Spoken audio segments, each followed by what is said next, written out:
These are really. Recording in progress. I'd like to call to order the Palm Springs Public Arts Commission meeting of Thursday, September 5th, 2024 at 5:30 p.m. Jay, can you do roll call? Yes, Commissioner Gonzalez. Here. Commissioner Landy is absent. Commissioner Gascon. Present. Commissioner Kibbe. Present. Commissioner Silvera. Present. Commissioner Ramirez. Present. Commissioner Favreau is not present. Vice Chair Burns. Present. Chair Armstrong. Present.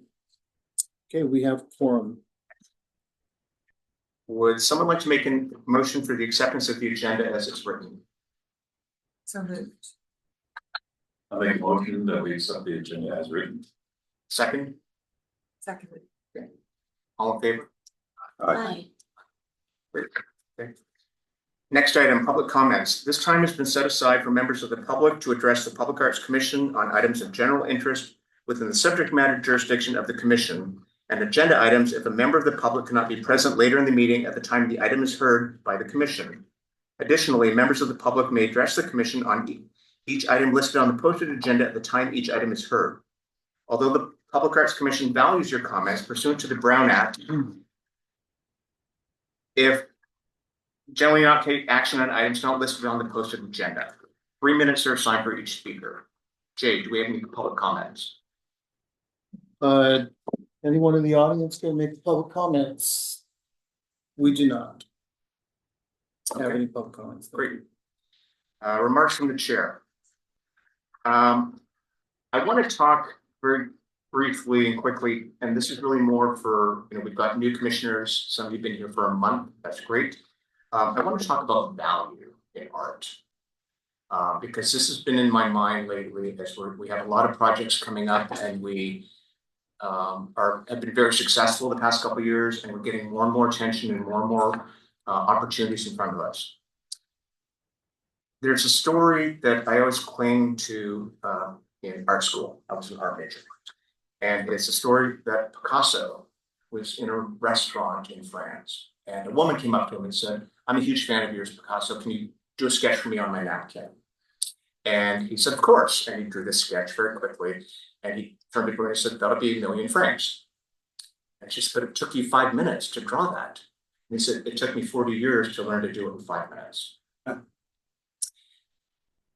And so the value in that isn't how much time was spent or who, it was really the experience that came into it. So we have a lot of projects in progress. One of them is, on one hand, very, very minor, and it's the asphalt art, which Carlos will discuss later. It started off as just sort of a throwaway, simple, let's try this out project. We have an amazing artist doing it. The community is so excited about it, they want to turn this into a major event. The Parks and Recreation Department is saying, "Yeah, we're going to help you out. How can we make this bigger and better?" And so the value to that was more than the money that we put into it. It was, and again, it was a minimal amount of money in the scheme of our budget. And so I think that value will not only impact, but it may end up being something that we can use in other communities as well. And again, the asphalt art project is intended to be temporary art, but it's a case study. And if it slows traffic down, the city will fund it in other communities as well. So in terms of value, when we are asked for bigger projects that may have greater value, we have to evaluate it from, is that worth the money we're putting into it? Now, I'm going to talk a bit later about the Artscape project, and we got a lot of submissions for that, more than we should have received, which is amazing, but we have to evaluate them all. And a lot of them, some of them, you may look at and say, is that worth $50,000? Is that worth that much money for what we're putting into it? I don't know. That's the role for the commission. That's what I'm saying. We have to determine the value of everything we're doing moving forward. And so it may look simple, but if it changes the way some little kid looks at his city and his park, then there's great value in it. Or if it takes a lot of work and it's amazing and people just walk right by it, there's no value in that. So that's really our role. What I think is our role right now is about evaluating, deciding, value. So that's it. My comment. Next, we have a presentation. Oh, we have to do approval of the minutes, sorry. Would someone like to motion for approval of the minutes of August 8th, 2024? Mr. Chair, we'll have to table approval of minutes. They're Oh, you not don't have there. them? Okay, Okay. so we'll strike that. Okay. Next, we have a presentation on the Visual Artists' Rights Act, California Art Preservation Act, and Code of Ethics from Jill Tremblay, Best and Krieger. Hi, Jill. Hi, good evening, good afternoon, Honorable Chair and members of the Public Arts Commission. Thank you so much for having me this evening. My name is Jill Tremblay with Best and Krieger, and I work with a lot of different cities across California doing a lot of general counsel work. And every once in a while, we come across artist agreements and ordinances that have to do with murals or, a percent for art development fee, those kind of things. So I try to help out with those when I can. So tonight's presentation is just going to be a pretty simple overview of VARA and CAPA. VARA is the Visual Artists' Rights Act, and CAPA is our California version of that, the California Art Preservation Act. And then I'll just touch on a few other miscellaneous topics that have to do with ethics. So just a little bit of historical background. In 1886 in Bern, Switzerland, there was the Bern Convention. It was quite a few Western nations got together to discuss this idea of artists' moral rights. And the two main issues, the two main rights that were discussed were the right of attribution and the right of integrity. So we'll get into those a little bit deeper in a minute. And the United States was not involved at that point. They thought that the amendments to the Copyright Act as it existed at the time, it would be just too radical of an amendment at the time. But about a century later, the United States did get on board and adopted VARA in 1990. And the California Act, CAPA, was actually adopted in 1980, 10 years before that. So California does have that history of getting ahead of the game sometimes. So VARA, Visual Artists' Rights Act, it's in the title. It protects visual art from destruction, mutilation, or any sort of modification. And the type of visual art that's protected is what you would probably guess: paintings, drawings, sculptures, and prints. But not just any painting, any print. It has to be one of recognized stature. And that's kind of a tough term that courts have been wrestling with for quite some time. And all of these cases are heavily dependent on the facts of the case at hand. And typically the courts really want to see people from the artistic community, artistic experts, whether they be artists or curators or even art historians, people that are experts in the particular medium that might be at issue in the case. Those are the individuals that testify in court and will lead the court or the jury, as it may be, to determine whether something is of recognized stature or not. So as I mentioned in the historical background, the two main rights that are protected are the right of attribution, and that's the artist's right to put their name on the work of art. And also, if the work gets damaged, they can disclaim their interest in the work and say, that's not my work anymore. The right of integrity, that is the artist's right to prevent any modifications that would hurt the reputation of the artist, and that can even include the right to prevent the destruction of the art. So under Vera, these rights of attribution and integrity, those last through the life of the artist. After the artist passes away, those rights no longer exist. And the rights can be waived. And that's a big part of the discussion tonight is on waivers. So we'll discuss that in a minute. If there's not a waiver, then these moral rights laws allow for when a piece of art is incorporated into a building, the property owner of that building must give the artist a certain period of notice, 90 days notice to remove or to consent to the destruction. So this will give artists the ability to remove the piece if possible, or to at least get some high quality photographs of it, or to give their permission to have it destroyed or to remove it themselves, those kind of things. So next we move into CAPA, the California Art Preservation Act. This law is found in the California Civil Code. It's very similar to Vera and prohibits the alteration and destruction of fine arts, which it defines as what VARA would define as visual arts like paintings and sculptures, prints, even limited editions of some photographs.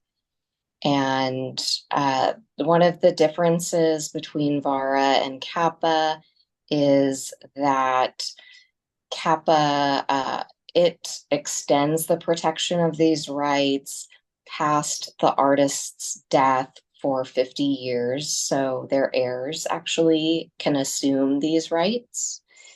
And so I think I did provide a couple examples of some cases in the back of the last section of the memo that I provided. I'm not going to go into those, but take a look. Those are really brief examples of some different cases, and I would invite you to check those out online and get some more information on those.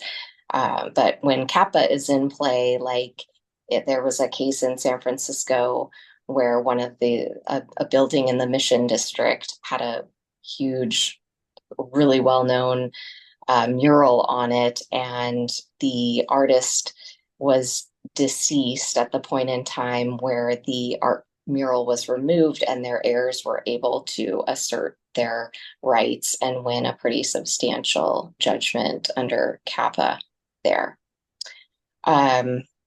So waivers.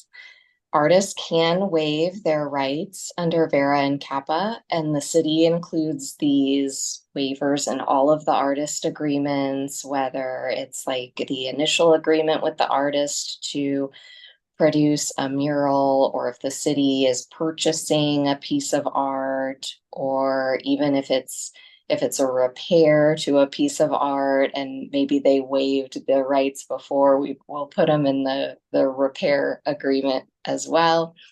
And when art is donated there's a donation agreement where the city formally accepts art into their collection. That agreement would include some VERA and CAPA waivers as well.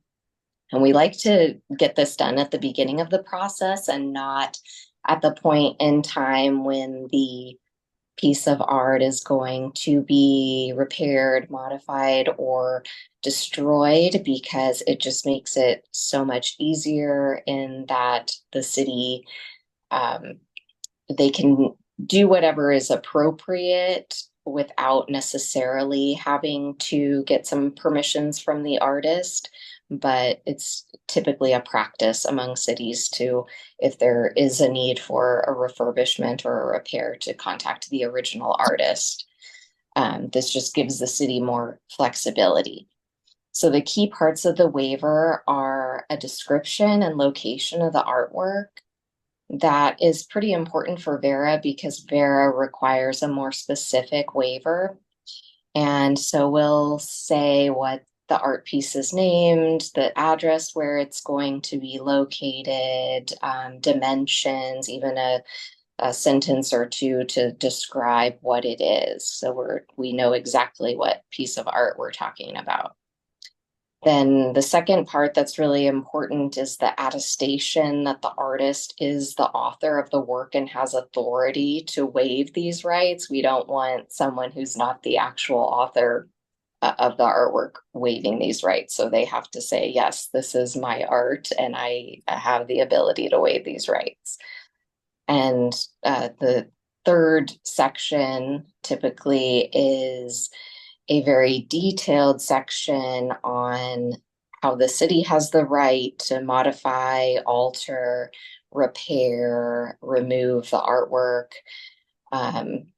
We try to be very detailed in that section so that the city essentially has the ability to do whatever is appropriate with the artwork without any discussions or approvals with the artist, although that's not really how it happens. Usually there is a collaborative effort and a relationship and a notification to the artist. It just gives the city that flexibility, especially in cases where the artist cannot be found or they've moved to a different country or something like that.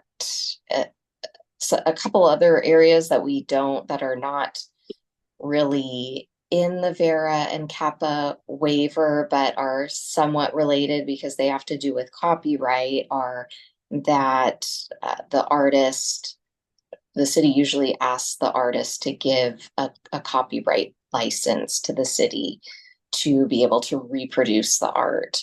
Sometimes it can be for commercial or non-commercial purposes.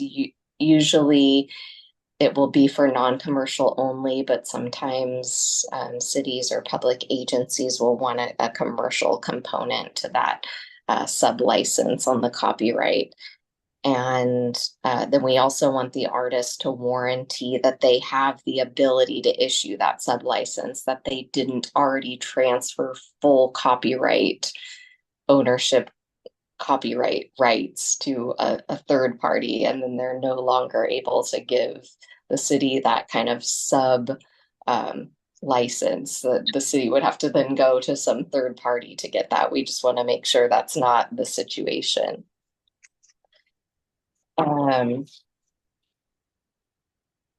Then I also wanted to talk about just repair and maintenance of the art in general. Like I said, we try to get the waiver at the onset in the artist agreement, and usually artists are okay with waiving these rights. There usually isn't much pushback from that. We have good relationships with the artists that the city works with, and it's usually not an issue, and it just allows the city to take any appropriate action. It doesn't mean that the city is just going to totally disregard the artist in the future. If the mural or sculpture is damaged, the city, of course, wants the artist to be able to fix it themselves if that works. If the artist is available, and the city will have to look at the timeline and see, do we need to get this done right away? Is it problematic? Or can we give the artist extra time if they're not around or need to travel or are busy or something? So it just really depends on the situation. And then if there's not a waiver on record, we would usually still attempt to contact the artist, try to get written consent to do the repair or whatever's necessary, and then document the best efforts. If the artist can't be reached, it's best to try to keep in touch with the artist, try to get contact information, even if there isn't agreement in place. We can usually we can track down the artist and see if we can at least obtain some written consent or get a waiver at that point. But if that's not possible, we would just need to document the best efforts, and sometimes it's just a practical situation that has to be dealt with. And one thing that's sort of an exception is if there's a public safety issue, the city may have a stronger case for modifying the artwork if it's, a danger to the public. And then if the artwork is on city property, typically the city will maintain the area or any kind of lighting. Sometimes if it's city property that's being leased by like a chamber of commerce, for example, maybe the city requires the chamber to make sure the landscaping around the mural or the sculpture or the lighting around either of those is working and accessible to the public. So those are the main things I wanted to talk about with Vera and Kappa. And if we have a couple minutes, I would just touch on some social media use do's and don'ts, and so texting on personal devices issue. Do we have a couple minutes for that? Sure. Okay. Yes. Great. So, yeah, I just put kind of like a little list together, do's and don'ts for social media. Some of the do's are you can definitely share information. You can provide information about your role on the art commission, what the art commission is, when you meet. You can solicit public input, encourage members to share their thoughts on public art projects or initiatives through social media platforms, and how to contact the city if they want to provide a formal public comment. You can post like non-business related content that would be more just general information about art and culture within the city. Maybe there's some kind of open house for a new installation going in or something like that. Definitely share that. Just try to maintain transparency. If you're speaking as a member of the Public Art Commission, or are you speaking as a member of just the general public, and be informed on which hat you're wearing, and so what sort of information is appropriate to be sharing.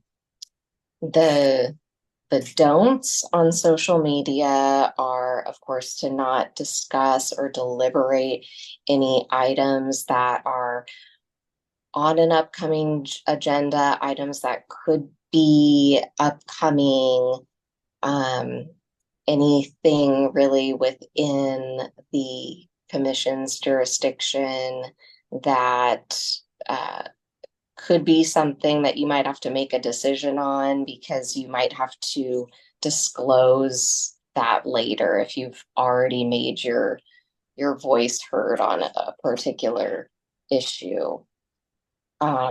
If other members say things about agenda items, don't react to those, don't like those. Maybe let myself or Jay know if one of the commission members is posting about business related items, and then we can get in contact with them. Don't engage in private conversations on social media. So even direct messages, avoid those when talking about any items that the commission is going to be discussing. And don't share general personal opinions on pending commission matters. Just try to avoid pending matters at all costs on social media. Another thing we don't want to do if you're acting as a member of the art commission on your social media page, you don't want to block constituents because they might have First Amendment rights if your page is considered a public forum. So we have to worry about those kind of things with like the city related account. And avoid deleting comments and posts that do pertain to public business. If it does happen, we don't want to delete that just to ensure transparency and compliance with Public Records Act laws. So those are some of the do's and don'ts of social media. Another issue was texting, like if you're texting or emailing, some of those items, if it has to do with your business as a commissioner, they can be discoverable under Public Records Act requests. So we really don't want to do that. And especially during meetings, if you're on the phone, the public doesn't know, you could be looking up a picture of a piece of art that an artist who has an application, they might have said, oh, check out my website or something. You might be looking at something like that that's really relevant to the meeting, but the public doesn't know that. And you don't want to have to disclose every time, like, I'm looking at my phone because I'm looking at this, that, or the other thing.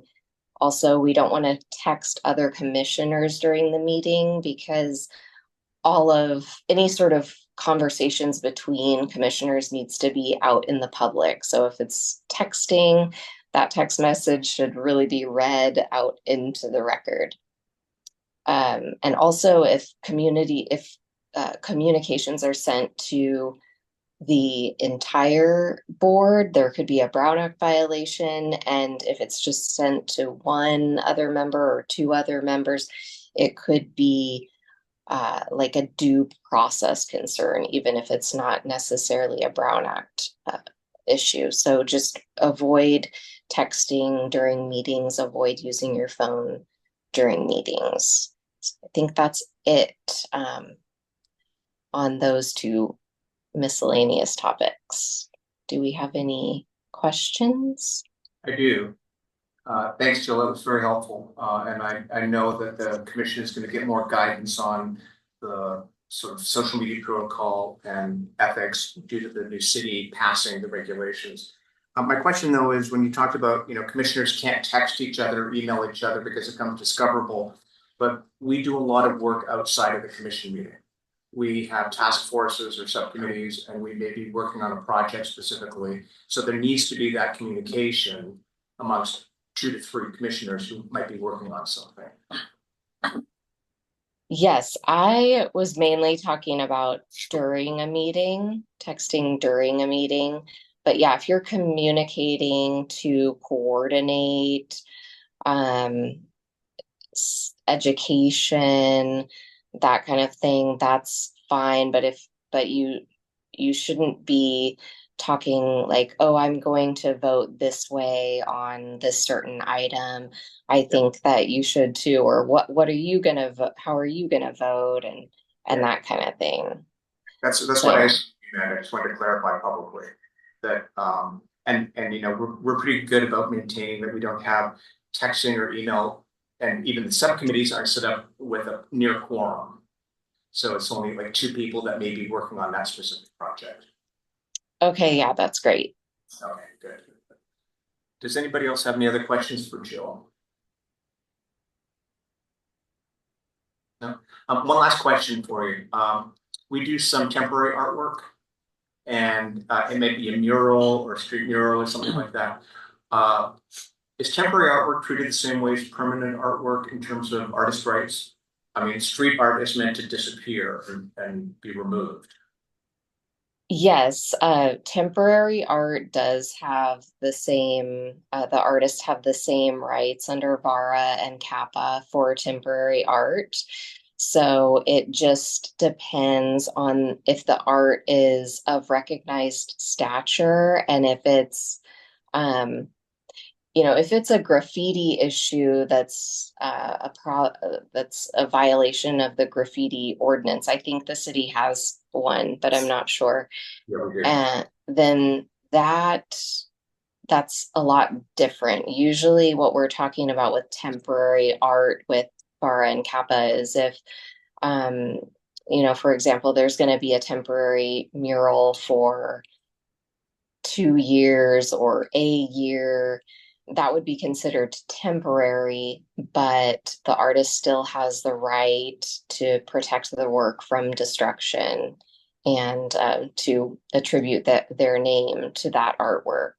So even if it's temporary, we would still want to get a waiver. And we usually the artwork agreement would have a term there too, saying this piece is going to be up for a year. At the end of that time, the city has full authority to remove it. But that's even different than the VARA Kappa rights because the agreeing that the city can remove it is one thing, but you also really want to secure and be specific because VARA has a really a specificity requirement in that waiver. So you want to make sure that you don't just say, this mural can be up for the term of 1 year, and at that point, the city can remove it. You also want to have that VARA and CAPA waiver in there, especially if there's an issue with damage or the need to repair. So the city can handle that as would be appropriate. Great. Okay. Thank you, Jill. Thank you. Okay. Okay, have a great meeting. Okay. Hi, Jill. Kind of in the same vein of that, I wanted to know if there was anything, in the city sort of relating to temporary decorative displays. I know in other cities, that's how they kind of got around the quote unquote temporary art. And kind of, circumventing, VARA and CAPA by not designating art as art. There were decorations, and therefore the people who created these temporary decorations were community decorators. They were never considered artists. Their works, for example, like utility box decorations were not considered art, and therefore it wasn't applicable under CAPA and VARA. Is there anything like that in the city of Palm Springs? Oh, that's interesting. Because I would still want to get a waiver for utility box art. Or I think in Palm Springs we had benches that were painted at one point, and we did definitely want to get those waivers. It depends on if it's what a court would think as a visual art with recognized stature. It's really hard to say what that is, but some of these utility box artworks are done by artists, done by even amateur artists, and they still are able to have rights under VARA and CAPA. I would argue that it is art because it's being paid for by the Public Art Commission money. So the city's funds, art funds are paying for it, so it would fall under the art guidance rather than a decorative art guidance, which is really just a euphemism. They also got around that by saying that these works were not commissioned.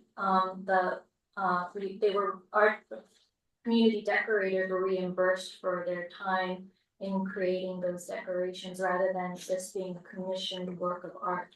Therefore, it was kind of different under that, where the city didn't pay them for an art piece, they just gave them back a certain amount to cover for the supply and labor that it caused them to produce a decoration. So it was worded very, very specifically. I think in Palm Springs, so it would be considered art, this is the way it's funded, so, okay. Any other questions for Jill? Thank you, Jill. Thank you.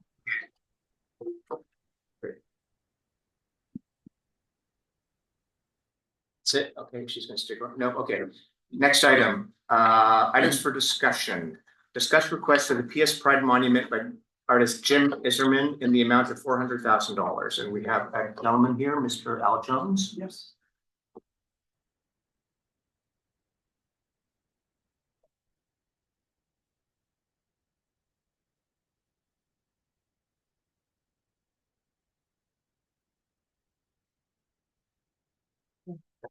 Would you turn your mic on? I have a problem. I'm a trustee of a public library. We meet here too, and I don't tell the difference between green and red because I'm red-green colorblind. So you tell me if it's on or not. It's on. Okay, I guess they have to do that with me there. Let me get to my, there we go. Well, let me give background for the new commissioners who are not here. So Al was here in June Mhm. and made a presentation to the commission that he represented a board, a private board from the Pride organization. The Pride organization does the Pride Festival in Palm Springs every year, and this was a specific board that they created to construct a monument for gay pride in Palm Springs. They brought this to us in June and asking for permission, and this was different than a normal art piece, and that it was meant to be a gift to the city. And this will happen to us on occasion where they say this is a gift. Generally, there's no financial donation from the city if it's a gift. Historically, our donation and our contribution is the ongoing maintenance for a piece. So once it's in our collection, we're responsible for its maintenance and we have to take care of it. So this was presented and then they come to us and say, this is a gift. Now, as with any piece of art, we do not accept a piece of artwork. We make a recommendation to city council to either accept or deny the gift or to accept or deny the art that we do. Even when we do a commission work, it's ultimately council's decision to include it in our collection. So the request came to us in June and said, this is a gift we would like to give the city to accept or deny this gift. And we said, yes, we accept it because we're not getting any money. And then it went to council in July. And council then was presented to them and they said, yes, we accept this. And now Al is back. I am. Thank you. Well, thank you to the chair, Armstrong, and to the members of the commission. First, let me clarify our funding request. There was a bit of a miscommunication and I'm the one responsible for that. What we're here today to ask for is your support to cover the cost of the installation of $70,000, not $400,000. Our total budget for this project is $500,000. And I apologize for any angst that may have caused anyone, Gary. But we're here today just to ask for your support, and this will allow us to focus on our own fundraising efforts for the balance required for our budget. Specifically requesting funding for $45,000 for the sculpture or the monument foundation, another $15,000 for the assembly and installation, $5,000 for the hardware and the miscellaneous to put this together, and $5,000 for the transportation of the art piece itself. So let me begin by updating the members of the Art Commission about support from other organizations and groups, because that really speaks to the chair's opening remarks about valuing the work. The last time we met in June, we had already received support from the Parks and Recreation Commission with the expectation that they have a say in the selection of a location. The Community Leadership Council had fully supported it. And then, of course, the Public Arts Commission, as Gary has said. In addition, I had shared the information with Main Street, which is an organization that consists of all the businesses on Palm Canyon, Indiana, and so forth. And I'm a member of that as well as the Desert Business Association. I gave them a copy at their request of our full video presentation so that they could send it out to the members. And then subsequent to the meeting, we received approval from the Historic Site Preservation Department, which was critical because they're asking this be located at Francis Stevens Park. This visit Greater Palm Springs supports it.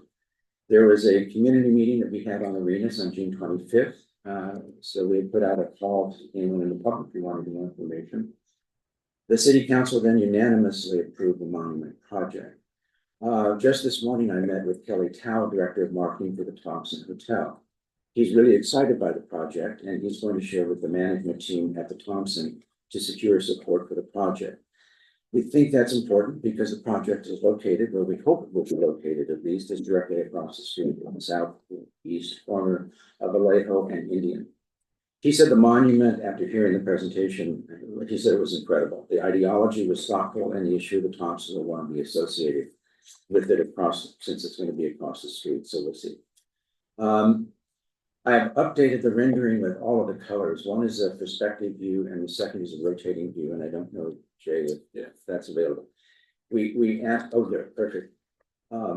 This gives you a better understanding of what the monument is. It's in the shape of a lambda, which was delivered. All of the pieces that go together to make the various columns, each, believe it or not, is a triangle, which again has significance because of the triangle to the LGBTQ community over the last 50, 60 years. And then if you have, I think that one actually, Jay's pretty good about showing it. What we've done is the colors represented in the original flag in 1978 by Gilbert Baker for the San Francisco Parade are the colors that we've chosen. It's based on healing, love, community, and energy, not race, culture, or subculture. And today, believe it or not, and even I didn't know this at the time, there are 63 different flags, LGBTQ plus flags, and they will continue to change and evolve, which is why we settled on the colors that were represented by the original flag in 1978 by Gilbert Baker. The location that we're hoping for is Francis Stevens Park. It's for decades, this has been the park that is the starting point for rallies, community meetings, marches, and it's known for social justice. The monument would be the first social justice piece and a visible location available to the public 24 hours a day. Lastly, the importance of the project cannot be overstated. At the time in our history with the Supreme Court, state legislatures and governors are working to reduce and eliminate the rights of members of the LGBT plus community. We need a beacon that shines a light on the members of our community who have made significant contributions, not only to Palm Springs, but to the greater Coachella Valley. There was, in yesterday's Desert Sun, there was an article that some of you may have seen it, LGBTQ plus people coming out at younger ages. And despite the bevy of anti-transgender bills around the nation and other bills designed to restrict the rights, the Gallup survey was showing that young LGBTQ plus Americans say they came out almost a decade earlier than older adults. And there was one young man, Ohioan, from Joshua, his name was he was from Ohio, his name was Joshua Collins. He said he was out as gay all through high school. He said he felt he was empowered by pride celebrations and credits his forebears. It should be people of my generation. I don't think of the forebear, but they're younger people like me. We're living through the hardworking older generation, he said. We're able to come and just live our truths and have fun and be accepted. It's something they help to build. So Gary's remarks at the beginning of the meeting focused on the worth of the art piece, and I would posit to you that this is a very important piece to the community of Palm Springs. And it's going to be a visible and lasting tribute to our community's contributions. It's going to serve as a beacon of hope, inspiration for future generations. It's going to be a powerful educational tool to raise the awareness of the significant contributions made by members of the LGBT community and to feel a sense of pride and belonging with family and friends. So that is my presentation. And I want to thank Gary, who was supportive throughout the process and helped me on many different stages, making it very clear that he stepped away on December 31st, which is the closing date for the receipt of the art pieces. And then I appointed a jury in January and we went through the rest. But I couldn't have done it without Gary's assistance and leads about where to go to put the call on to do everything. So that is what we're doing. We're asking you for the support to recommend to the City Council $70,000 for the installation. So let me ask you some questions, and then I'll let the other council members ask, commissioners ask. So you were here in June, didn't ask for money. Council, the staff report said there's no financial outlay from the city for this. And then here you are, essentially a month later. So what happened in that time period that you need $70,000? Well, over the year, you and I had several discussions about our intent to come to the Arts Commission for support. And that clearly was, but what we wanted to do was to just focus, and this is why it was part of the miscommunication between the 400,000 and the 70. We were working with the artist to redo some of the calculations, and now that we had made the selection and had the city council approval, we really couldn't do anything without city council's approval. So it just simply, the way it worked over the period of time, it would help us immensely if the city would then support us with the installation costs. If it doesn't, we'll be fundraising the money. And there's a record of the city having sponsored other installation and other art pieces as well, so it's not something unusual. So, and this is, I've mentioned this to other commissioners, you know, we have to be very careful with every decision we make. It's not about the immediate time, but what's the precedent it sets, because, and with the AIDS Memorial, which I believe Al is referring to, they came to the commission for approval as a gift. And then 3 months later, they had the artist, and then that was approved, then it went to, there was a staff report written, and then it was presented to council. And then it was 2 years later, they came back and said, we forgot to budget installation costs. Can we get you to do the installation costs? And we're like, fine. You know, again, generally for a gift, you don't contribute because you're responsible for maintenance.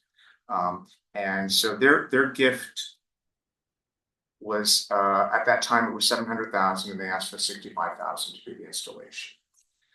So my other question is, when you originally proposed this, the document you sent around, the installation costs were 55,000, and that was including $5,000 travel for their person. So now it's up to 70. Right, and it's, yeah, what was that here? It is. And this I was have in the copies- document that was You know what, I circulated. have copies of the budget if you want me to circulate it. Well, I just wanted to get these questions out so the commissioner can understand. So it was 55 The in foundation June. itself, we've changed the foundation. One of the other things that occurred here between June and now, is that we made a number of changes to the monument based upon feedback from the community. Okay, So we made a number of, this was always a work in progress. We were very clear about it. It wasn't finalized yet. And so we've made some rather significant changes, which changed the cost. One change we made, we thought would save money, and actually it didn't save money, it cost us money. But one of the other things we're doing in the visual you had there's a separation of the lambda, the light. We're closing that gap, for instance, and we're doing a circular pad as opposed, it's still ADA compliant, but in terms of walking around as opposed to through the monument. So it just simply was a matter of refiguring what the cost would be based upon recommendations from the community to make some changes. one other question is, and I mentioned this when we were here in June, is I think that this design is very this isn't the right word, so forgive me, but it's a little precious in the sense of the lambda. I think a lot of people don't even understand the significance of the lambda, or even understand what a lambda is, or why it was chosen as a gay symbol. And no one knows. There's two answers. So and then I said, you know, you need to ensure that people are educated. Right. There needs to be an educational component There's to going this. to be. And you mentioned there was going to be a kiosk of sorts. Yes. Where's the kiosk in the plan? I don't see it in the. We haven't placed it there, that's still, remember, we haven't still finalized all of those, they still have to go back to our board, Okay, which I chair. We have to have the conversations in terms of the final design and the output. Yeah. But we know we have to have it. My Right. suspicion is there's a walkway from Alejo back to the CAD and the art. okay, So it's going to be somewhere, my guess and speculation is going to be along that path leading up to the monument. Okay. Which explains the significance. I didn't go through everything we went through in June, and I apologize, because many of you are new. But the significance of every aspect of the monument is really significant. It's double, but anyway. I have some other questions, but I won't. Can I just ask some clarification on Sure. that? So a kiosk to me means that it's thin. And there's a cost associated with No, that, so no, it would be a standalone with the explanation behind, very similar to some of the slides that we had in the presentation, which explained it all. At one point, it was described as a elevated thing with a QR code, and then the QR code would direct to a website. And the Pride organization was said they were going to be responsible for the website. Is that still accurate? Yes, that's still accurate, but the website, the explanation is going to be on whatever you want to call it, a pedestal, as opposed to a kiosk. The explanation will be right there. You don't have to go to a QR code to get an explanation of what the monument is. The QR code is to take you to the site to see what individuals have been honored for the contributions and what the contributions are. And that's the website we are maintaining. So at some point, when this is formalized as a gift, I want it written in the agreement that I don't want a piece of art in the collection that it's a waterfall that doesn't shoot water. And we have enough of those. So that we have a piece of artwork that is explained. And what happens if the Pride organization says they don't want to maintain this website anymore? And then all of a sudden, so we've got this piece of artwork that is contingent on somebody else's financial outlay. And that to me needs to be decided and discussed So we could at some point. Yeah. And and that's a good when point. it's being installed. That's a fair point, Yeah. and that's one that we will have to resolve. Does anybody else have any questions for Al? I'll do, I have a couple. Sure. One directed to you, which is, so what I'm hearing is that it's not finalized, so there's not really a finalized budget, is that correct? No, we have a finalized budget. I've got a copy here. Okay. If you want me to. No, it's fine. The budget is finalized, Okay, but the actual, and it incorporates up to this point, all of the design changes that we've made based upon feedback from the community. okay. So then my other two questions then are directed internally, which is if $45,000 is for a foundation, is that something that can come out of Park and Rec budget versus ours? Just asking. No. Okay, well, I'm just wondering, I Good mean, shot. Then the other way that I can kind of help to rationalize this in my head is, the city council has, put forth this effort of putting public art in parks. Can this be part of that for this particular park? And then we can kind of check it off our list as being done. Is that a rationale that could be used for this? I mean, It could. I know that Yeah. the city park is not something that they want to focus on early, but I'm sure this is going to be a while to get approved and done. Yeah. So just an idea. I mean, if the budget's there from the city, It'll be up by October of 2025. okay. Again, that's just an internal, that's a way of looking at it. If it's, Tina, you have questions? It seems like there's a lot of ambiguity around this project. I'm sorry? There seems like there's a lot of ambiguity around, it's like, is it built? Is it, I mean, Oh, there's no ambiguity at all on Okay. that project. It's very clear in terms of what we were trying to achieve. What you saw, that is now what the finished product would look like, what we just showed you at the and beginning. you have the funding already in place for the artist to build this. No, that's what we're fundraising now. We couldn't really go out and do any fundraising until we had city council approval, and that Okay. didn't happen until July. How's your fundraising going? Right now, we've got about 150,000, And what's the total cost of this? 500. 500. And the artist cut his fee in half. That was one of the last big things, changes too. Because some other things we did increase the cost, so he cut by 50% his fee. He's our local artist, Jim Iserman. He's very local. He's done things at the art museum, at the architectural museum. He's very well known in town, apparently. I'm not in the art community, so I didn't know him at all, but he's partly remarkable. what's his name again? Jim Iserman, Isermann, and he does pronounce it Iserman.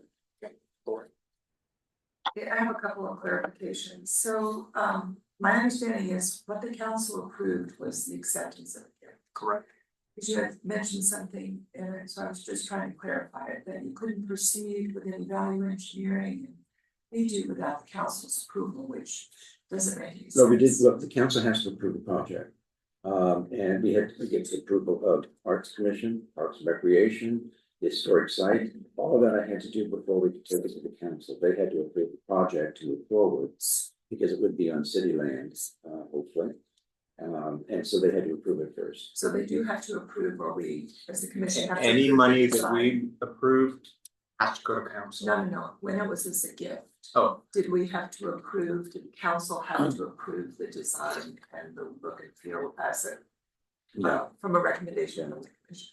Generally, they don't go in and argue aesthetics for a gift because they're not funding it. Okay, that's what I was, Yeah. yeah, so because. it They leave sounds that like to you that as you- commission. Yeah, so if they were funding $500,000, there would have been a lot more guidance. No, I understand. So I was wondering Yeah. why you said you couldn't proceed with any kind of community an adjustment based without the council approval, so I didn't understand that. The other thing is in regards to the budget, just coming from a construction background, I'm trying to understand the breakdown of your costs for $44,000 for how large is your concrete pad and does it include engineering? Because we have the design, optimization and engineering, the fabrication, construction management, the landscape architect, the fabrication, modular facility, I can give you a copy of it if you'd like this. Why don't you just send it to Jay and he can circulate Alright. it? Okay, and there's a landscape architect for this, Pardon me? landscape architect? Uh-huh. Historic preservation site was very clear on that too. We have to maintain, we can't do anything with the trees. We have to maintain, we have to keep everything pretty much the way it Yeah. is, and so, yes, there has to be a landscape architect. We have your own engineering, we have a city engineering. We're already reaching out to them and starting that process so that they will go through and make sure everything is appropriate as well. We need their sign off to start that. Once historic site preservation signed off, that was the big challenge. Because that entire block, not just the buildings on it, but the entire block was designated as a historic site. So they thought this was an appropriate project for that location.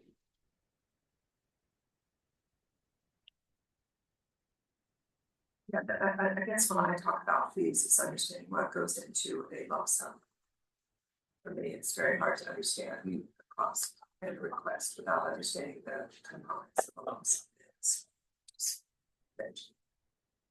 Yeah, $45,000 seems high for the pad, but Yes. you know, generally, if we were doing it, we would get 3 bids on that. Mhm.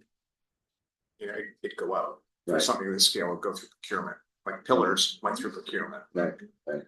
So that's why, okay, Chris, any questions? No, well, great points.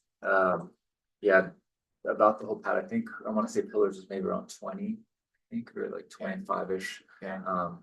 But yeah, just with lump sums, that would be my question too, is, And this, and by the way, it mentions it's 20 feet across, the diameter is 20 feet. So, and I don't know what the depth is they're gonna have to go in order to support the weight of the project, et cetera, so.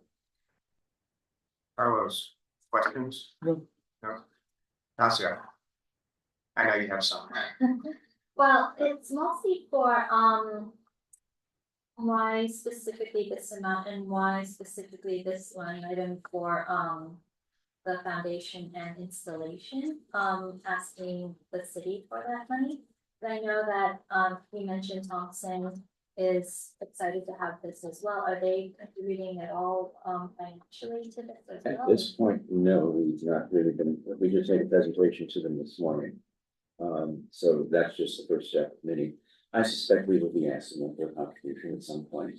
No, what we're asking for is installation costs, because there's precedent, that the city has in fact funded, installation costs of various projects. So for clarification, tonight's meeting, this is just a discussion, we're not voting. It has to be voted as an agendized. This is discussion. On top of anything, when we do installation costs, we don't pay any installation costs till the piece is created. That's not our decision, that's finance's decision. Even when it's pieces of our own, we can't be the artist until it's I'm installed. aware of that, yeah. Yeah. So I think that our outlay of funds won't come until closer to October of 2020. Right? Because for a cement pad of this size, it's gonna have to be poured probably in September. Needs to be cured for 30 days before it can be inspected. I've got the whole schedule too. Somewhere here, there's a schedule. The design work, okay, they're doing that. Again, I'm colorblind, so I can't That's okay. really match the colors. A lot of the design, a lot of the installation is going to start happening around December of 24. This December. Because everything that has to be, the fabrication of this piece is quite remarkable, too, and then how it's going to be anchored to the cement. And So the the goal is to have installation is this- starting in December. the goal is to have that out available to the public 10 months later. That is the goal. That's the beginning of the 40th year anniversary. That makes no sense to have a cement pad sitting around for 10 months. It's Well, nothing no, on it. because it's the construction on here. I can get those types of. It'll be responses. cracked. You're, It'll be you're, cracked or, I'm way over my head. yeah, when so it comes I would to look that. into that. Yeah. It just, I know it needs to be cured for at least Well, 30 this doesn't days. say it specifically, Okay. I'm interpreting what it's Okay. trying to do in terms of saying, but you did confuse me, so you're not making a recommendation. No, tonight's a discussion, it's not a vote. Oh, I didn't realize. Yeah, that's what it was agendized as, it's simply discussion. Oh, okay. So everything needs to be very specific. Are we voting? Are we voting to approve or not approve or I think discussion? we were aware of that. May I say something? Oh, sure. I'm just looking at the budget, I appreciate that there is this. But I noticed that there are a number of items that are TBD. Yeah. And so, I think it's the vendor TBD. I understand that. Yeah. Which means to me that we don't actually have a firm price, these are estimates, they're general requests for estimate, but they're not a firm price from somebody who will actually do the work. They can't come back and ask us for more money. This is it. This is the maximum budget. They come in less than that, but it can't go over that. But We're that's my- negotiating the contract right now. Right, that's my point, is that there's multiple vendors on here that. Yeah. That are not determined, it could be less. Well, they're determined because he works with MetLab, for instance. He works with them. He works with most of these. He's done other pieces in other cities. So these are business concerns that do the types of fabrication, do the types of things that are necessary that he's worked with. So he's gotten the estimates from them in terms of what the product is. So why is it TBD? Pardon me? So why are they TBD? Because nothing is problem. I mean, at the very end, when you get down to it, is there a problem with the assembly? Is there a problem by the time we try to hook up the electrical this is supposed to be lit as well, 24 hours a day. I mean, nicely at that corner is where there's a lot of electrical outlets. It will be determined simply by what happens at that time, but it's not going to run into a cost overrun for us. Well, who pays for the overruns then if it's They do. determined at They the do. time? Who does? Pardon me? Who does? The artist. That's the one we have the contract with. As I say, we're not making a decision tonight, it's a discussion, we can make a decision at a later point. When this was first presented and, you know, knowing they should probably come, my thinking was we match what we did with the Ace Memorial, which was roughly 10% of their overall cost. It was, their budget was 70, we gave them 65 for the installation, so it's, you know, give or take 10%. And for this one, it would be 50,000 or 446,000 if you went for the total cost with a $40,000 contingency. Think about it. We're not making a decision tonight. Next steps are we will then vote if we accept this or not, knowing the money will not be given to them until installation happens. Again, that's not the Art Commission's decision, that's a finance decision. We went through that with pieces that we've commissioned and the artist wanted their money and they're like, not until it's installed and we can see it. That's how it happens. Even though we had the money approved, couldn't release it until that point. So this will be money that we release next October time. But think about it. We will let Al know when we can get this on the agenda. It probably won't be on the October agenda because we have the Ace Memorial coming at that point. And we're having nothing, that's two separate projects. Yeah, that's what I'm saying. I want to keep them separate. We are definitely separate. So, but think about this. If you have subsequent questions, you can send them to Jay. We can look into it.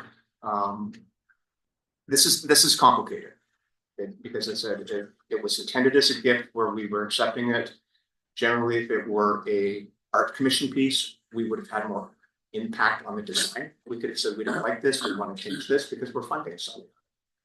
And when it's 70,000 of 500,000 or 45,000, 450,000, that's a higher percentage than just, you know, here's an open check. On top of that, Jay and I had a meeting with the big poobah in the city on Tuesday. We're just trying to get a hold of our budget. We don't quite have our entire budget yet, so we don't even know how much money we can give. So, and we'll talk about that with some later agenda. And could I, oops, I'm sorry. Sorry, Sure. can their request to be in Francis Stevens Park, that is not a problem. It's not a problem. It's been accepted there. I don't know, has the park commission been told the lights are intended to be on 24 hours? Yeah, they're aware of that. I still have to go back to them and Yeah. I'm trying to give them their agenda just to get a final approval of the location. Just because I know we've tried to light artwork after 10, you can't do that. Okay, Yeah, so, and two things I was gonna suggest. For a lot of the new members, Jay, you have a copy of our presentation. they were sent it yesterday. Oh, they were, okay. Because in there, you can see some of the design, what the design is based upon, what the role of the triangle is and how they come together and how when they get stacked and everything else. And the other thing I was gonna volunteer, if at the next meeting, you want Jim here to explain the level of detail, Cory, I know you're very familiar with things like this because of your business, but I'm not, so I can't give you really adequate answers, but I'm sure he'd be more than willing to come and provide you the level of detail that would help you. I don't think anybody's questioning the quality of the work. It's just the revision of the work. Well, that's what goes into the various Yeah, the components. presentation, I you know, he the summarized installation it for cost went us. up $15,000, which is Yeah. 20%. You know, and then particularly all the installation people are TBD, so that's the variable. I understand the hesitation. I don't know if I would accept that from my loan contractor. But this is just a discussion. And then we will get questions. Al will love to talk about this. Oh, indeed. He's a great talker. So send your questions to Jay and he can get answers on that. Well, And then we'll people let think you know Gary what and I Al are did on brothers that. because we're both good talkers. Yeah. So, All right. any Thank other you. questions before he leaves? Unless he's gonna stick around for the rest of our meeting. No. 2 hours past martini time. Thank you, Al. Thank you, Gary. Great. Next item is ratify selection of Commissioner Gonzalez as a member of the Art Inventory RFP Ad Hoc Committee. Jay, Commissioners, at the last meeting, we established the ad hoc art inventory RFP committee and it was noted that Commissioner Gonzalez would be a member of that ad hoc committee. However, at that time, she was not yet an official commissioner. Actually didn't have a chance to be sworn in. So at this meeting, it's just ratifying and confirming that Commissioner Gonzalez is a member of the ad hoc RFP inventory committee. we have to vote on that or is it just noted? Excuse me, not sure what's happening here. We should vote on it. Okay, all in favor? I If we could get a motion. Oh, we make motions. Let's make a motion to add, ratify the selection of Commissioner Gonzalez as member of the Art Inventory RFP Ad Hoc Committee. second. All in favor? Aye. Yay. Okay, great. Next, approve creation of ad hoc committee to review maintenance needs and repair of collection. This one, we sort of pushed back to this meeting until we heard from the lawyer that yes, it's the city's responsibility to repair all artwork. And we will, and make best efforts to contact the artist. There's a couple pieces that need to be repaired that are not on display. To me, this committee also could be responsible for, we have a lot of pieces in our current collection that need to be relocated.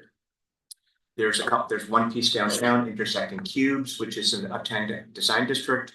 And it is put there 10 years ago and then somebody put a Palo Verde in front of it and you can't see it. So it's this wonderful piece of artwork that needs a new home.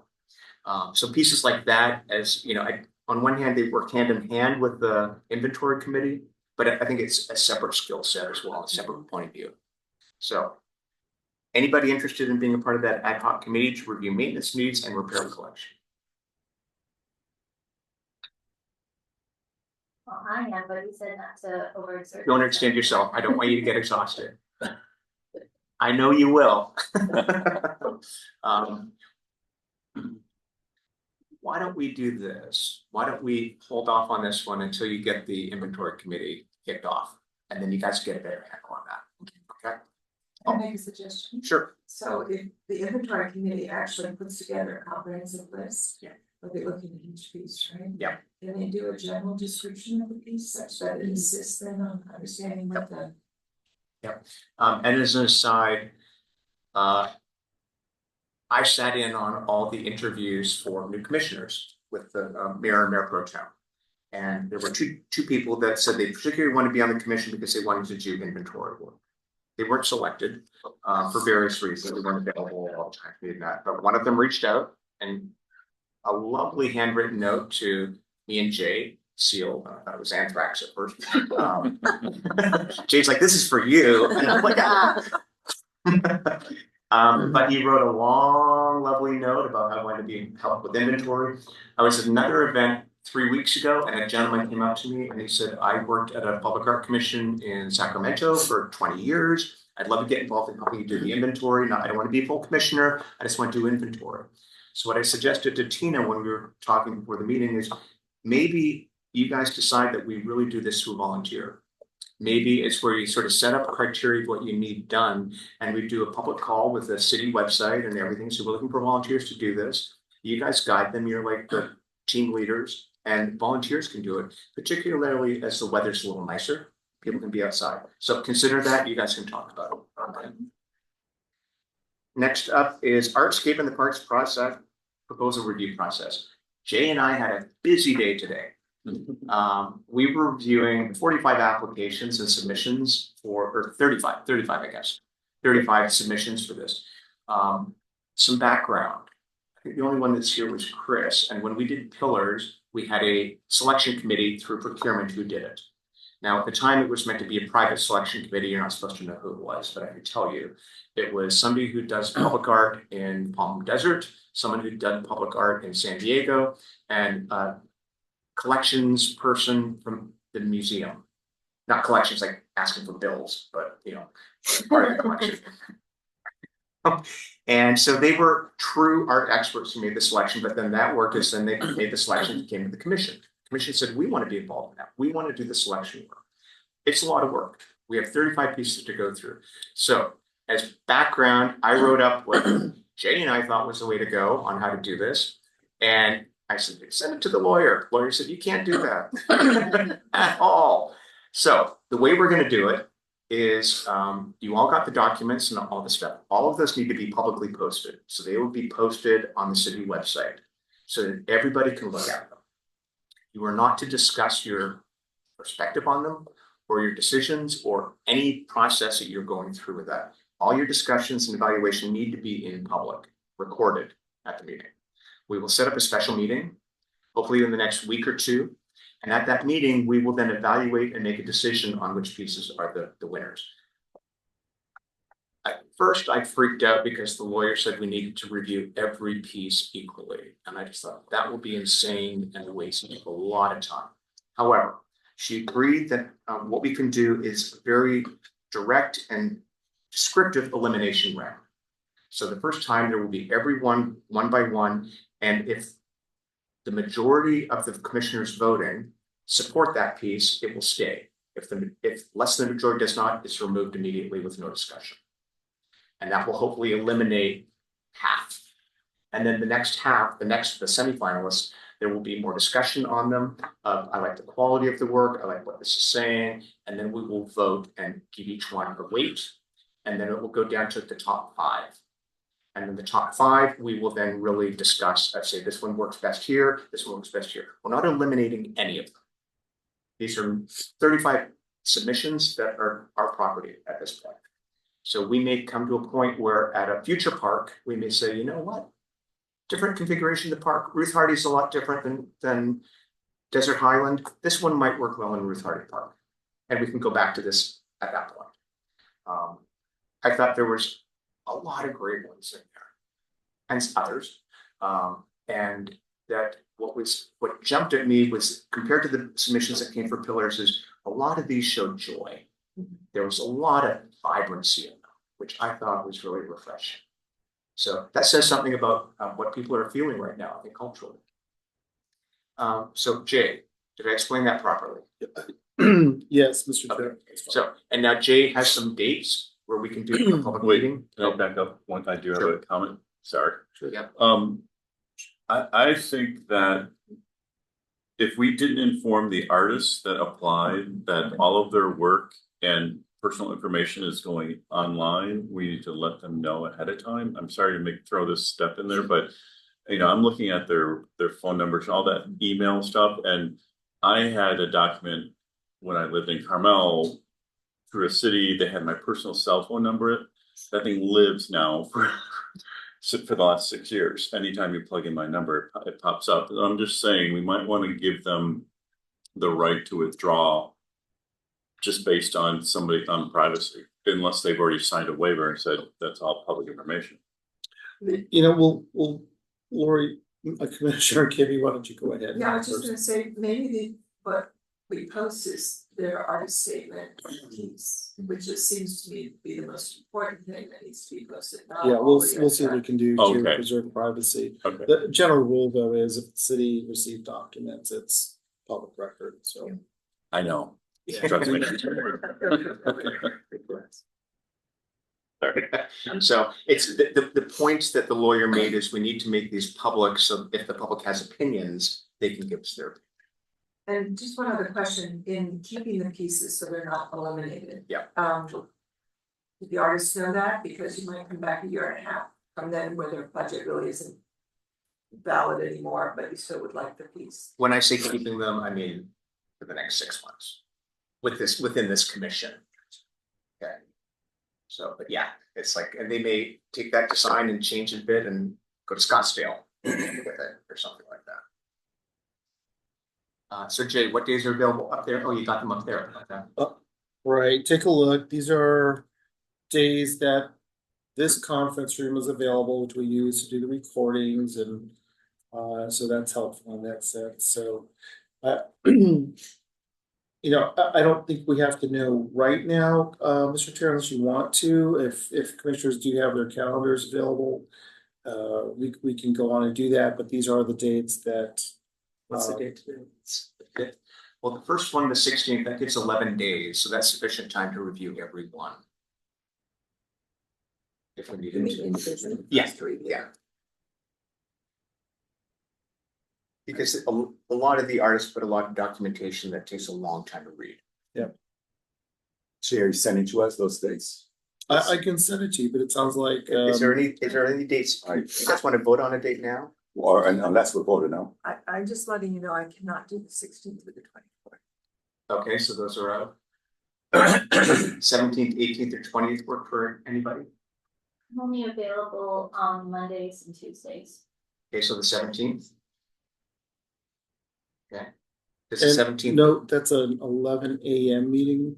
Yeah. Okay. Can we attend this via Zoom? Same rules would apply. Mhm. Post the agenda where you're at. Provide public notice at the location you're going to be at. Public has to be accessible to where you're gonna be at. Okay. Okay, and the public can make public comment from where you're at. Okay. I can do it on the 17th. You can do it on Mondays or Tuesdays. Even 17th? Yeah, I'm not showing anything, but I might be able to the calendar, but yeah, right now, that should work. Let's book the 17th, and then if you guys need to go home and check. Jay, can you email this to everybody? Sure. And say we've chosen the 17th, and he can confirm it with everybody tomorrow. Okay. And if it works, it works. If it doesn't, it doesn't, but we'll have to go with the majority of the people. We can attend. And as long as we have quorum. I even asked the lawyer if people could submit their recommendations, then have the rest of the commission vote on them, and they can't. So read the documents, a lot of great stuff in there. Okay.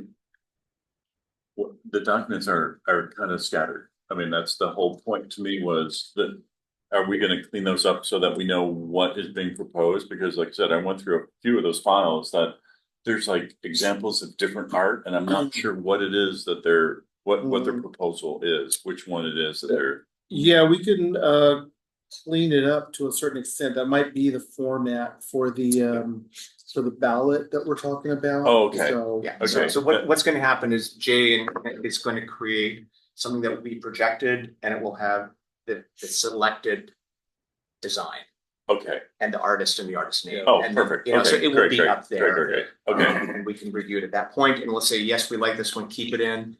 No, we did not, a majority doesn't like it, it's gone. Okay. Good. Next step, discuss process for public art inventory contractor solicitation. I think we just did that. We touched on it a little bit, but the public art inventory ad hoc committee did meet. And which is composed of Jim and Natasha. And isn't. She's on the inventory. Is it inventory? Tina, yeah, that's Yeah. our inventory. Yeah. Okay. Yeah. But I wasn't at that meeting. Natasha, which committee was that with you and Jim? That was the Ordinance. Ordinance, okay. Yeah. So that's that, we did discuss that one already, Mr. Chair. Yeah, okay. Asphalt art project update. Over to you, Carlos. This is very exciting. Yeah, so the last time we selected 3 artists, right? The finalists, and then I had a meeting at Jesse O. James Community Center with the board. And they like very much the HIPS process involved in the community, but they did like the design from I still have to, but Marconi Calinda Scafetti. Yeah. So what they would like to do is just to have the design and somehow involve the community to a certain degree. So because Marconi's work has a lot of flat areas of paint, application of paint, and in that very thick outline and everything. So it wouldn't be very difficult to have 4 helpers, the youth, high school students probably would be better, working with him. He loves the idea. I had a meeting with Marconi. He loves the idea of having 4 probably teenagers working with him. And so basically, I also touched the idea of having an event, and they love that. They would love to have an event at the same time. They like the idea of being Saturday. The idea is like mid-October, late October. Marconi agrees with that too. Everything is fine. And so now, I mean, you said you're going to talk to Parks and Recreation, right? So, and I'll have a tent there. I had a next walk twice, working with kids with some projects. We do have tents. The art commission has, I believe, 2 white tents. And if not, I know the Parks Department has tents for events that we can probably borrow if necessary. Great. Yeah. So definitely we have music, food. They have done that before. Yeah. If Parks and Recreation gets involved, even better. I'll have some art making with the kids, so the kids don't paint where they're not supposed to paint. And I think everything's great. Right now, I'm meeting again at the next meeting at the JOJ Center. I'll be there with Marconi for questions. And now I asked Cynthia to see if she knows any kids, 4 kids that will be really talented. Otherwise, I'll go to the high school that pretty much and talk to the art teacher to see if anybody in the high school that in the art class that would be willing to do it. So this is probably the last thing, and everything is going pretty smooth. As I said, I think it's exciting, and Carlos has done a great job leading this project through unsure waters, not knowing, and they set the wrong meeting date, I've and done then that so many times in Long Beach that it just that's my thing. I love to do that. yeah. And as an aside, I spoke, and again, Jay was CC'd on all my emails, so I was driving insane today. With the Parks and Recreation Department, the Parks Commission, they connected to the city's special events person who has this whole thing, so they're all involved. And I still want to involve in Long Beach, the police department, for PR, they would grill hot dogs for us. I wonder if I can do that in Palm Springs too. Let's see. So, Jay, is this going to be on next week's city council agenda? Yes, it is. The design. Mr. Chair. Yes. Okay. Thank Good. you. So, I would just add, the process for the event aspect seems like it could get a little more complicated if we work with the special event task force, special event project team. They say it could take a month to 4 months before they go through the process for creating a special event. Now, also funding for the event. We don't know who's going to pay for the hot dogs or organize the music. Let's forget the police. So no police, right? But there's still, you know, every other aspect of the event, which is something we really haven't done. As our Arts Commission is hosting events, is gonna be, it's gonna be new if we want to pursue this, so. So I see this as Carlos is working with the artists to enforce students to paint the street. The community is celebrating it by having a nice little welcome get Very together. excited, yes. You know, not near the artwork happening, it's simultaneous, and that's why I kept making clear to people on the email today. We are not hosting the event, the community center is hosting the event. Cynthia wants to lead it, and Carlos is focused on the. But if you have street art. help from Parks and Recreation, So, great, yeah, but yes. we are not doing the event, we're not paying for the event. But even if Doing there is insurance for the event. even if there is the process more complicated, I see this as a case study.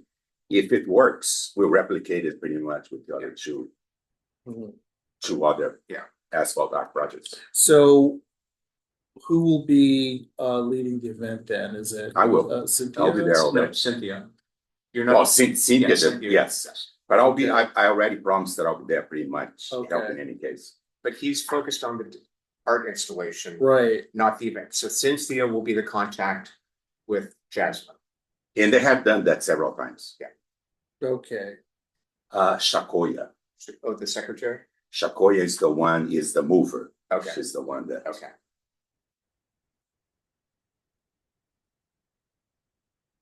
Alrighty. We're not putting money to fund it. We're not.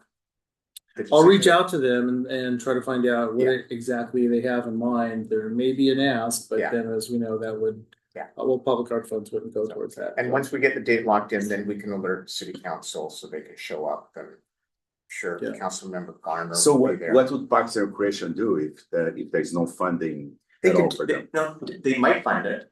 They might be able to supply tables and tents and things like that they have in their supplies. Okay, So that's why they. Okay. involved. But we don't have access. but if to they that. fund it, then we go through this whole month process. But that's what- Yeah, it's like they have their process. I don't for mind If we do they're this, involved, in right? Right. November, if that's the Yeah. case, I don't know. It just, as I said, send Shakoya and Cynthia to Jasmine. Because if the event can't come off, we're still doing the art installation. That's our area of responsibility. Yeah. Okay. But it's very exciting. Beautiful Shade Call for Artists, we have another month to go. We've got, I think, about a dozen submissions already for this. And there was actually a couple in the Artscape that would work for Beautiful Shade as well. There were some interesting ones with that. But that's just on its way and we'll review this whole process again. And then last is Thompson Hotel Public Art Project. Yeah, I just wanted to give you an update, commissioners, that Thompson Hotel, as you know, is near completion. It's that hotel between Palm Canyon and Indian Canyon. They have submitted a request for reimbursement of their art fees. However, the piece that they are requesting reimbursement for is a mural. And as you also know, murals must come, an application must be submitted to the planning department. They schedule a public hearing held by the Public Arts Commission. The Public Arts Commission makes a decision on the mural, and if it's affirmative, would recommend it to the city council for approval. And then after the city council approves it, the mural is approved. And then theoretically installed, and then after installation, the Thompson Hotel would request reimbursement. So they've already submitted the request for reimbursement, but the mural is not yet approved. So we're kind of going through that process backwards. And I believe they are in the process of applying for mural approval. So in our ordinances, all of our funding comes from the Public Arts Fund from developers. The developers have this opportunity to ask for their funds back as long as they put in artwork that the Art Commission approves. Unfortunately for them, they put in a mural and we're like, that needs a whole other process of approval as part of this. But this is a whole initiative that we're doing when we rewrite the ordinances. So that, you know, there's other people who are asking for their money back, developers. But they put the money in maybe 10 years ago, and they want it back. So there's no sunset clause currently in our ordinances to trigger the return in that sense. A lot of technical things like that need to be dealt with. Right, may I ask a question? Sure. Because I don't see it on the agenda, unfortunately, because I didn't have access to my email, I do apologize. I missed the initial meetings on the ordinance review. I did do some comments and sent to Jay. Is there going to be more discussion on the ordinance? On which? On the ordinances. There will be. So what's happening with the ordinances is I put a stop on the work that the commissioners were doing because I wanted to meet with the city manager. Just to find out what their vision was for the city ordinances. We haven't updated our ordinances in 16 years. And 2 chairs ago, they submitted, here's what we want to change. And then another chair said, here's what we want to change. And I believe that the ordinances need to outlast individual chairs and they need to outlast individual council members as well. You shouldn't be changing them every 2 to 3 years. So there's a lot of strategic things that need to be fixed in our ordinances, like where the funding comes from, what the funding is allowed to do. When do you return the funding to developers? That's just messy. The whole mural ordinance is really messy. People don't even know it exists. And to me, the biggest change that needs to happen in the ordinances is a private property owner downtown can put whatever art they want in front of their building on their property, and they don't need approval. But if they want to put a mural up on their building, they need approval from the art commission and city council. Doesn't make sense to me.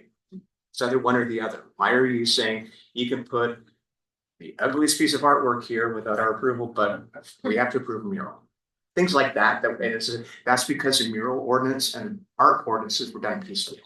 They weren't looking at it holistically and saying, how are we really going to be using it? So there's an increased demand for doing things that are cultural events. A lot of cities use their public arts fund for cultural events. Well, we don't do that. And we also don't have the staff to do that. We got Jay, and Jay's doing a lot of other stuff as well. No offense, Jay. It looks tired. Yeah. So, it's really, that's why I said, I want to talk to city manager, say, what are your long-term plans for the commission? What are your long-term plans for public art? Because the art commission can say, oh, we want to be able to do this, and we want to do parties, and we want to do events. But if we don't have the support staff, it's not going to happen. So I want to start at the top. And then we'll find out what the vision is, what's going to happen. And again, certain things that are happening with the art commission, they're doing a master plan with all the parks as well. I'm on a task force for re-envisioning city parks. I'm on a task force doing other cultural events in the city. All these are coming together, but they don't fall just under the public art ordinances. So we need to think holistically with all of this. And that's the intent. It's not good, not piecemeal, not band-aids, not, well, this doesn't make sense, let's just guess. The whole situation with gifts. If it's a gift, do we give money to it or not? We could, in our ordinances, we could say if it's a gift, we're not paying for anything. That's in the ordinance then. That to me is a big loophole. Has that happened before? Not really. So you're gonna come back with what the city's strategy and objectives are, and then from there we'll have a discussion as to how to. I don't expect us to redo our ordinances until 6 months, which I think is fair because all of you're the longest one here. And so much of what we're dealing with, these are complicated discussions that you're gonna be able to say, this bothered me the way the ordinances were written, or we came across this real life problem. We need to address this so it doesn't happen again. I even spoke to Jay about the way the staff reports are written. Because to me, the staff reports are institutional knowledge. When I was dealing with problems with the George Floyd mural, I went back and read every staff report on that so I could read what was discussed and what was decided and what was presented to council. We need institutional knowledge, A lot of what we did the last term was fixing previous problems between the Wyatt mural, the George Floyd mural, all these things that were like, what did they do? And then Jay finds, apparently we are co-owners with the Wyatt mural. Who knew? Would have been in a staff report, things like that. So as I said, there's no rush to get the ordinances done. We'd rather get them done right than piecemeal stuff. So the authorization process changes regarding the Wyatt mural? The family still needs to be involved. Okay. Little challenge. Sorry, Yeah. We're co-owners on the mural. Who knew? And so that's what I mean. Just slowing it down, but getting it right. And then once we get strategy, then we will regroup with the ordinance subcommittee and say, here's what we really think needs to be done. And then it'll be presented to the commission overall, there'll be discussion, there won't be voting, think about it for a month or two. And in that time period, as I said, you will have real life exposure to problems and what we need to change. Does that make sense to everybody? Hey Gary, I wanted to ask, going back to H5, did you want me to share what Jay and I discussed when we met about the inventory? Not yet, Not yet. not yet.